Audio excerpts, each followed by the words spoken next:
There are moments in life when the weight of the past feels unbearable. Trauma doesn't just disappear, it lingers, shaping the way we think, feel, and react.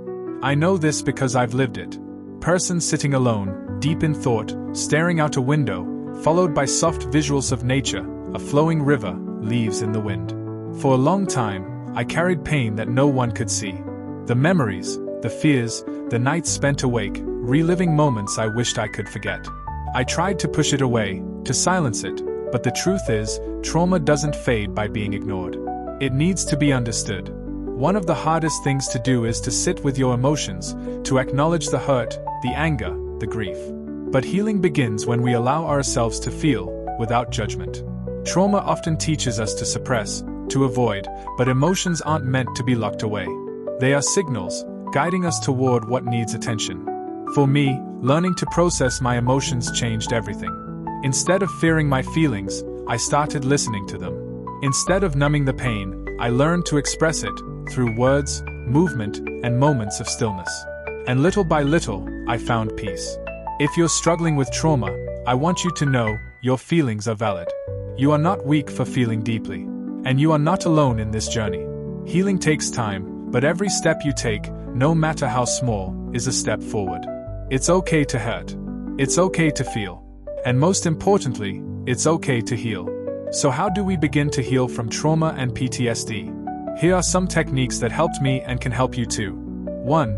Grounding techniques. When trauma overwhelms us, our mind gets stuck in the past. Grounding helps bring us back to the present. One simple method is the 5-4-3-2-1 technique. Name 5 things you can see, 4 things you can touch, 3 things you can hear, 2 things you can smell, 1 thing you can taste. This anchors you in the now, pulling you away from painful memories. 2. Deep breathing and body awareness. Visuals, a person closing their eyes, placing a hand on their chest, slowly breathing in and out. When anxiety takes over, our breathing becomes shallow. Taking slow, deep breaths can signal to your brain that you are safe. Try this. Breathe in for 4 seconds. Hold for 4 seconds. Breathe out for 6 seconds. Longer exhales help calm the nervous system, reducing stress. 3. Journaling your emotions. Writing down your thoughts is powerful. It helps make sense of emotions that feel too big to handle. If you don't know where to start, try finishing this sentence. Right now, I feel. Let your words flow without judgment. Over time, journaling helps you process pain rather than suppress it. 4. Connecting with safe people. Trauma isolates us. It makes us feel like no one understands. But connection heals.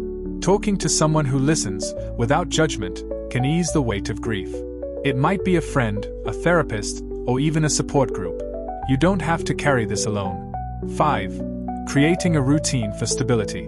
When life feels out of control, a daily routine creates a sense of safety. Even small things, waking up at the same time, going for a walk, eating nourishing food, can rebuild stability. Healing is not about big leaps, it's about small, steady steps. 7. Practicing self-compassion. Trauma makes us hard on ourselves, but healing requires self-compassion. Remind yourself, you are doing the best you can. Instead of saying, I should be over this by now, try saying, I am healing at my own pace. Your pain is real. Your healing is valid. If you are struggling with trauma or grief, know this, you are not alone. Healing is not about forgetting, it's about learning to carry love without being weighed down by pain. One breath, one step, one day at a time. We heal together.